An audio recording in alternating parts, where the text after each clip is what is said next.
El cielo de Madrid se había desplomado. No era la llovizna persistente y melancólica de otras latitudes, sino un aguacero furioso, tropical, que convertía el asfalto en un espejo negro y roto. Sentada en el asiento trasero de un taxi, con el bolso de piel suave sobre mi regazo como un ancla a mi realidad, observaba los edificios gotear y la ciudad entera contener la respiración bajo un velo húmedo y gris. Llevaba casi 2 semanas viviendo en un estado de vigilia ansiosa. Mi hija, mi Sofía, estaba en el hospital. Una apendicitis que se complicó, decían los médicos con una calma profesional que a mí me parecía casi un insulto. Un corazón de madre no entiende de protocolos, solo de ausencias. Y para ser completamente honesta, la cama vacía de Sofía no era la única que me había empujado a cruzar la ciudad bajo aquel diluvio. Mi marido, Ricardo, estaba en uno de sus viajes de negocios, Frankfurt esta vez. 3 días para él de reuniones y cenas corporativas, y para mí 3 días más en esa casa impecable y silenciosa que se había convertido en mi jaula de oro. Ricardo era un buen hombre, a su manera predecible y segura, pero su pasión se había extinguido hace años, dejando solo las brasas de la costumbre y el afecto tranquilo. Yo, en cambio, a mis 46 años, sentía un incendio contenido, una mujer de 30 atrapada en una vida que no le pertenecía. El taxi se detuvo. Me bajé, abriendo el paraguas con un gesto automático y ajustando la solapa de mi gabardina de un intenso color verde esmeralda. No era una simple prenda para la lluvia, era una declaración, una pieza de diseño que me había costado una pequeña fortuna, que me hacía sentir visible, vibrante, incluso bajo el cielo más opresivo. El tejido técnico brillaba con la luz de las farolas y sabía que, a pesar del temporal, mi aspecto era impecable. Mi pelo oscuro, con algunas hebras plateadas en las sienes que me negaba a teñir, estaba recogido en un moño deliberadamente deshecho. Calzaba unos botines de tacón fino que producían un sonido nítido y desafiante sobre las baldosas mojadas. Toqué el interfono del número 4B. 1, 2, 3 veces. Silencio. Solo el zumbido eléctrico y el rugido constante de la lluvia. La impaciencia, una vieja conocida, me recorrió como una descarga. Saqué el móvil y marqué su número. Buzón de voz. Adrián. Un nombre que llevaba semanas resonando en mi cabeza. Suspiré, una mezcla de frustración y una extraña y peligrosa determinación. No había llegado hasta allí desafiando el caos de la ciudad y el de mi propia conciencia para dar media vuelta. Empujé la pesada puerta del portal que cedió con un chirrido. Estaba abierta. Subí las escaleras sintiendo el eco de mis tacones en el silencio del edificio, cada paso un latido más fuerte en mi pecho. No estaba allí para pedirle sal como una vecina cualquiera. Estaba allí porque su arte me había hablado en un idioma que yo creía olvidado, y necesitaba, desesperadamente, escuchar esa voz de nuevo. Al llegar al 4.º piso, me detuve frente a su puerta, la madera oscura, gastada por el tiempo. Dudé solo un instante antes de levantar la mano y golpear con los nudillos. El sonido fue seco, definitivo. Esperé, conteniendo la respiración, escuchando solo la tormenta fuera y la que se desataba dentro de mí. La puerta se abrió, y allí estaba él. Creí haber oído algo. A veces el viento juega malas pasadas en este pasillo. No era el viento, era yo. Adrián era más alto de lo que recordaba de la galería, o quizá era la penumbra del rellano la que agigantaba su figura. Llevaba una simple camiseta gris manchada de pintura y unos vaqueros desgastados. Su pelo, oscuro y revuelto, caía sobre su frente, y en sus ojos había una intensidad que te obligaba a sostenerle la mirada. Olía a trementina, a café y a algo más, algo puramente suyo, masculino y terrenal. Me miró de arriba a abajo, sin disimulo, deteniéndose en mi gabardina verde, en mis labios pintados de rojo, en la tensión de mi postura. Una lenta sonrisa se dibujó en su boca. No era una sonrisa de cortesía, sino de reconocimiento, casi de complicidad. Vaya, la mujer del cuadro. Pasa, no te quedes ahí mojándote. Aunque, pensándolo bien, la lluvia te sienta de maravilla. Pareces una aparición. Entré y el mundo de fuera se disolvió. Su apartamento no era un apartamento, era un taller que pretendía ser un hogar, O quizá al revés. El espacio era amplio, diáfano, con techos altos y un ventanal inmenso que daba a un patio interior por donde la lluvia caía con una fuerza hipnótica. Por todas partes había lienzos, algunos terminados y apoyados contra las paredes, otros a medio hacer sobre caballetes, esqueletos de historias que esperaban su piel. Había esculturas de metal retorcido, bustos de arcilla cubiertos con paños húmedos, botes de pinceles, tubos de óleo arrugados como cuerpos exhaustos. El caos era absoluto, pero extrañamente armónico. Era el caos de la creación, un desorden vivo y palpitante. Me quité la gabardina y él la tomó, con una delicadeza que contrastaba con sus manos manchadas de pigmento. La colgó en un perchero que parecía a punto de rendirse bajo el peso de abrigos y bufandas. Debajo yo llevaba un vestido negro, sencillo, de cuello alto y sin mangas, una prenda que era un lienzo en blanco, esperando. No esperaba tu visita. De hecho, no esperaba ninguna visita. Es un día perfecto para encerrarse y pelear con los colores. ¿Un vino? O algo más fuerte quizá. Tienes cara de necesitar algo más fuerte que un vino. Asentí, incapaz de articular una frase coherente. Mi pretexto ensayado, la excusa de venir a hablar sobre una posible comisión, se me antojaba ridículo, transparente. Él no necesitaba pretextos, parecía un hombre que vivía en un plano de honestidad brutal. Se movió hacia una pequeña cocina integrada en el salón, sus movimientos fluidos, seguros. Abrió una botella de vino tinto y llenó 2 copas grandes, de esas que invitan a la confidencia. El sonido del corcho al salir fue como un pistoletazo de salida. Me tendió una copa y nuestros dedos se rozaron. Una corriente eléctrica, un cliché hecho realidad. El calor de su piel contra la mía, fría por la lluvia, fue un shock. Así que, has venido. Después de todas esas veces que te vi en la galería, parada frente al mismo cuadro, durante horas, la espera. Creí que te habías mimetizado con él. Empezaba a pensar que formabas parte de la instalación. Su voz era grave, con un matiz ronco, como si no la usara a menudo para conversaciones triviales. Me sonrojé, sorprendida de que me hubiera visto, de que se hubiera fijado en mí con tanta atención. Yo creía haber sido invisible, una sombra más entre los admiradores de su obra. El cuadro, La espera, mostraba una figura femenina de espaldas mirando por una ventana una ciudad borrosa por la lluvia. No se le veía el rostro, pero toda su postura emanaba un anhelo tan profundo, tan palpable, que me había sentido completamente desnuda frente a él. Era mi retrato sin rostro. No digas nada. Déjame adivinar. No has venido a hablar de arte, o no solo de eso. Has venido porque ese cuadro te dijo algo que nadie más se había atrevido a decirte, y quieres saber quién es el maldito que sabe tu secreto. Bebí un sorbo de vino. Era intenso, con cuerpo, y me calentó el pecho al instante. Él no se apartó, se quedó frente a mí estudiándome, su mirada recorriendo mi rostro como si estuviera memorizando cada línea, cada sombra. El espacio entre nosotros era mínimo, cargado de una energía que crepitaba en el aire, más ruidosa que la tormenta de fuera.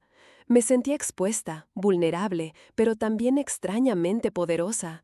Por primera vez en años alguien me estaba viendo de verdad, no a la esposa de Ricardo, ni a la madre de Sofía, ni a la mujer elegante de la gabardina verde, a mí. Tienes los ojos de alguien que ha construido murallas muy altas a su alrededor, ladrillo a ladrillo, durante años. Pero se te ha olvidado una cosa. Los artistas somos expertos en encontrar las grietas, y las tuyas son fascinantes. Su mano se levantó, lenta, y con el dorso de sus dedos rozó mi mejilla. El gesto fue tan suave, tan reverente, que cerré los ojos por un instante.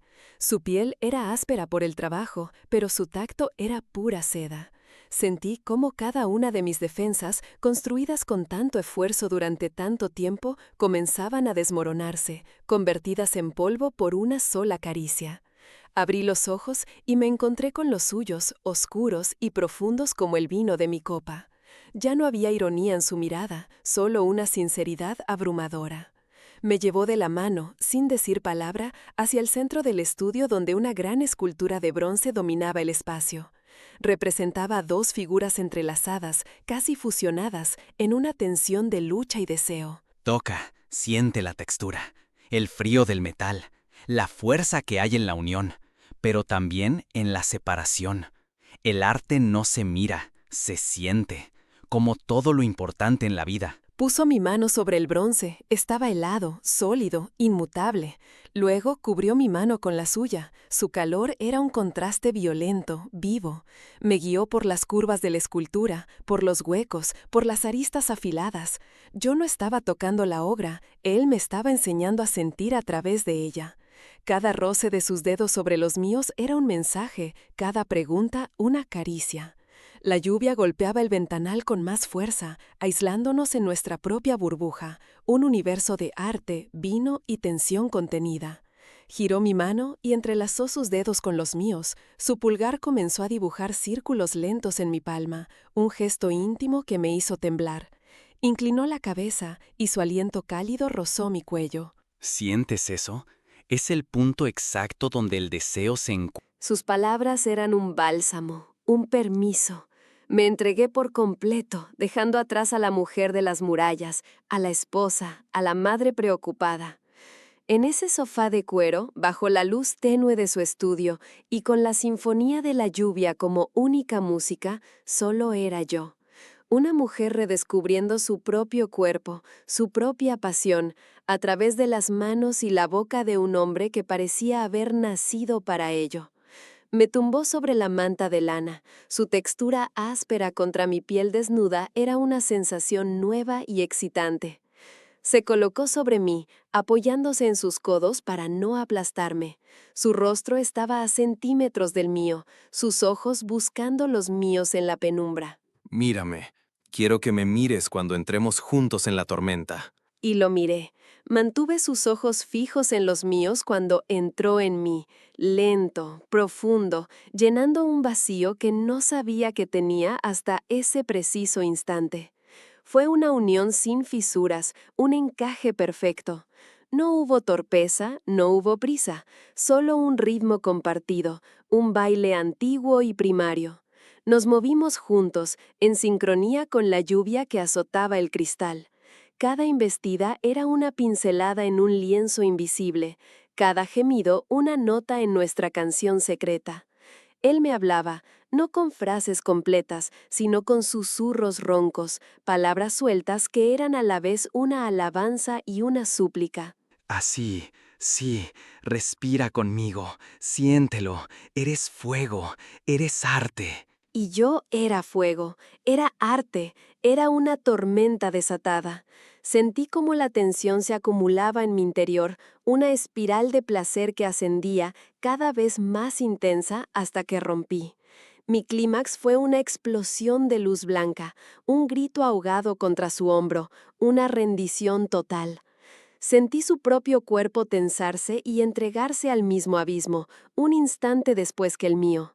Nos quedamos así, abrazados, enredados, mientras nuestros cuerpos se calmaban y nuestros corazones recuperaban un ritmo más sosegado. La lluvia, afuera, también había amainado, convirtiéndose en un repiqueteo suave y constante, como un murmullo cómplice. Él se apartó un poco, lo justo para poder mirarme. Me apartó un mechón de pelo húmedo de la cara, su gesto lleno de una ternura que me desarmó por completo. ¿Ves? No dolía tanto derribar los muros. A veces solo hace falta el empujón adecuado. Me acurruqué contra su pecho, inhalando su olor, queriendo grabar esa sensación en mi memoria para siempre. El silencio que se instaló entre nosotros no era incómodo, era un silencio lleno de significado, de todo lo que había pasado y de todo lo que ahora era posible. Permanecimos así un tiempo indefinido, suspendidos en esa paz perfecta. Pero la realidad, como una marea insistente, comenzó a filtrarse de nuevo. El hospital, Sofía, el teléfono que había silenciado en mi bolso. Me incorporé lentamente, sintiendo una punzada de melancolía. La magia no podía durar para siempre. Él pareció entenderlo sin que yo dijera nada. Tienes que irte. No era una pregunta, sino una afirmación. Asentí, y él no intentó retenerme. Se levantó y me tendió la mano para ayudarme a incorporarme. Me envolvió en la manta de lana y fue a buscar mi vestido, que recogió del suelo con cuidado. Me vestí en silencio, bajo su atenta mirada.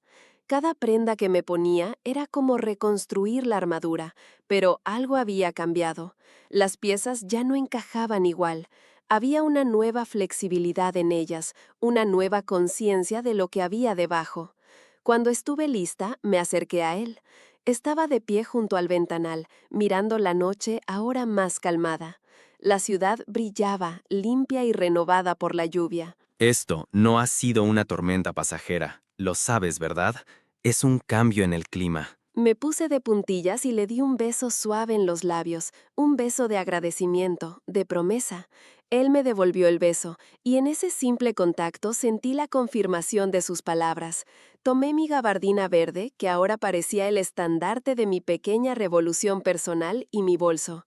Caminé hacia la puerta, y antes de abrirla, me volví para mirarlo por última vez. Estaba en el mismo sitio, una figura poderosa y serena en medio de su universo creativo. No sonreía, pero sus ojos lo hacían por él. No tardes en volver a visitar la galería. Creo que pronto tendré una nueva obra que mostrarte. Salí al pasillo y cerré la puerta tras de mí con un suave clic. El sonido resonó como el punto final de un capítulo y el comienzo de otro. Bajé las escaleras sintiendo mis piernas temblar ligeramente, pero no de debilidad, sino de una fuerza recién descubierta. Al salir a la calle, el aire era fresco, limpio.